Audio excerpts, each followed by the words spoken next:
Meus irmãos e minhas irmãs, paz e bem. Nós continuamos o nosso caminho de preparação para a solenidade do Natal de nosso Senhor Jesus Cristo, sempre na memória que o tempo de advento nos chama a atenção para o que é essencial no nosso caminho de fé. No caso, a preparação para a volta do Filho de Deus. Então, ver como o povo de Israel foi chamado para acolher o Salvador, e muitos não acolheram, é um alerta para que nós estejamos preparados para quando ele vier novamente. E a oração nossa nesse tempo é aquela de suplicar que o Senhor venha.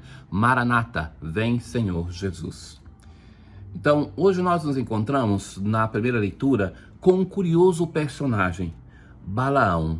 Balaão dá a entender que era um homem, um mago, muito respeitado naquela região aonde estava o povo de Israel, e por esse motivo o autor sacro no livro dos Números, ele apresenta 4 oráculos deste homem. Na leitura de hoje nós temos um desses oráculos, e que nós vamos ver como este homem que sempre se apresenta assim. Naqueles dias, Balaão levantou os olhos e viu Israel acampado. Vê o povo de Israel ali acampado, e então ele vai dizer: oráculo de Balaão, filho de Beor, oráculo do homem que tem os olhos abertos, oráculo daquele que ouve as palavras de Deus, que vê o que o poderoso lhe faz ver, que cai e seus olhos se abrem. Então, que aquele homem que não vê pelas aparências, mas que penetra o coração, e que diz que vê aquilo que o Senhor lhe faz ver, não aquilo que ele quer ver. E contemplando o povo de Israel acampado, ele vai dizer assim: como são belas as tuas tendas, ó Jacó, e as tuas moradas, ó Israel. Elas se estendem como vales, como jardins ao longo de um rio, como aloés que o Senhor plantou, como cedros junto das águas. É belíssimo esse texto, né?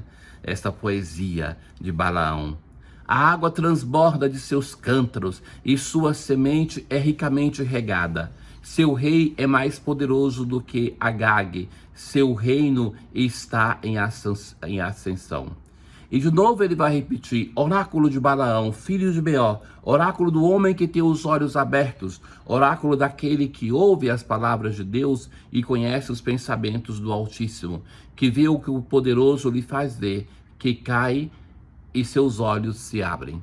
Então, este homem contempla a beleza deste povo de Israel no deserto, consegue ir além, ver além daquilo que as outras pessoas estão vendo e se admira com a grandeza de Israel. Mas a conclusão, que é belíssima, que é determinante: eu o vejo, mas não agora, e o contemplo, mas não de perto. Uma estrela sai de Jacó e um cetro se levanta de Israel. Essa é uma das profecias messiânicas. E quem tem essa profecia, quem vai se apresentar e dizer algo importante, não é um membro do povo de Israel, mas este homem que então vislumbra a grandeza do povo de Israel. E vai dizer assim: eu estou vendo, mas não é agora. É algo para o futuro, que ele não vai precisar quando. E vai insistir com 2 expressões isso: eu o vejo, mas não agora. E o contemplo, mas não de perto, ainda de longe. Anuncia um Salvador. Nós estamos aqui no início da Bíblia, praticamente, no livro dos Números. Então, depois daquele proto-evangelho que nós ouvimos na solenidade da Imaculada Conceição, depois do pecado dos nossos primeiros pais, nós temos essa grande profecia que anuncia que o Salvador já é vislumbrado, mas vai chamar a este de estrela. Uma estrela sai de Jacó.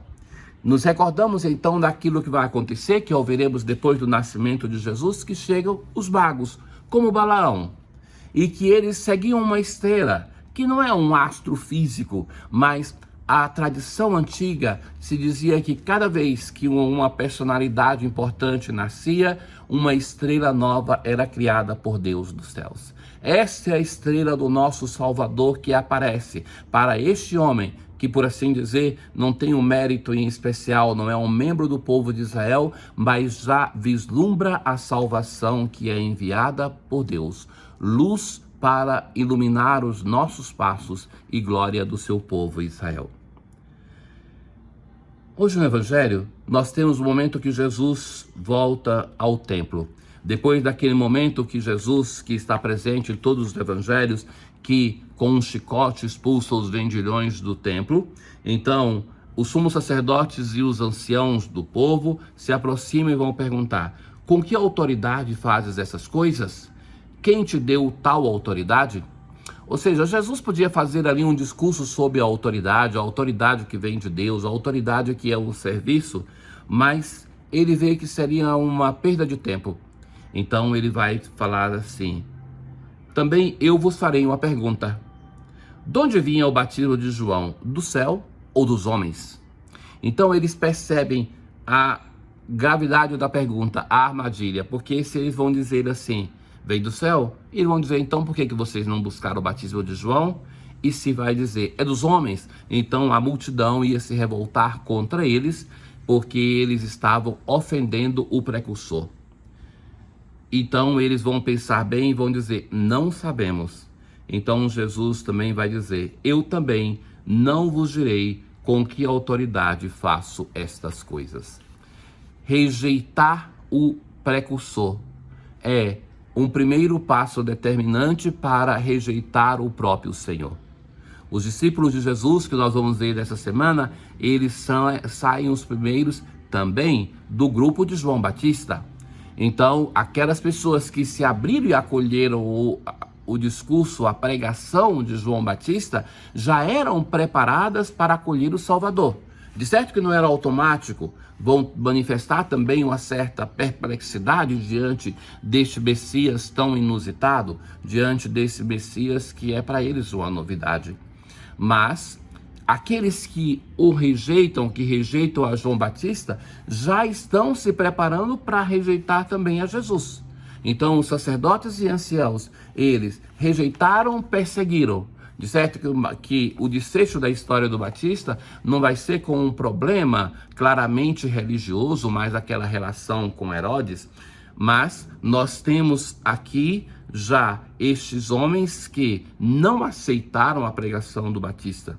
Não tem coragem de dizer com seriedade, com medo da multidão, mas por causa disso também já estão preparados para rejeitar o próprio Salvador. Ora, meus caros, Deus nos fala da nossa vida através de diversos sinais. Deus nos fala através da beleza da criação, por exemplo, da beleza da arte, aquilo que se chama teologia estética. Deus nos fala através do nosso irmão, através do sofrimento dos outros, do pobre que bate à nossa porta. Deus nos faz através das nossas emoções interiores, daquelas intuições que nos conduz na nossa história. Deus nos fala através de tantos sinais sensíveis. Estejamos atentos, porque se nós desprezamos o nosso Deus no cotidiano, nas nossas relações, aonde Ele se faz presente, nós também não o aceitaremos nas grandes ocasiões que por excelência Ele nos fala. Se nós não nos abrimos a acolher Ele que se faz presente no nosso irmão, não é que nós depois vamos acolhê-lo em si mesmo, na sua palavra, nos sacramentos. Somos chamados a criar sensibilidade para as coisas de Deus. Aquilo que a igreja vai dizer das sementes do verbo que se manifesta nas diversas situações, nas diversas culturas, nas diversas pessoas. Somos chamados a acolher esta obra da criação que está fecunda, como a mulher que se aproxima das dores do parto, que geme e que nos chama a uma conversão. Então, sejamos capazes de acolher isso. O caminho de fé não se faz pelo desprezo daquilo que Deus criou e amou e gostou. São Francisco é grandioso nisso. Foi capaz de encontrar Deus nas diversas e mais simples situações e nessas situações ter um encontro fecundo com o Senhor. Assim nós nos preparamos para o Natal, porque sem essa capacidade não teria alguns reconhecido que os Deus se faz presente naquela criança na gruta de Belém. Tenham todos um bom dia. O Senhor esteja convosco, Ele está no meio de nós. Abençoe-vos o Deus Todo-Poderoso, o Pai, o Filho e o Espírito Santo. Paz.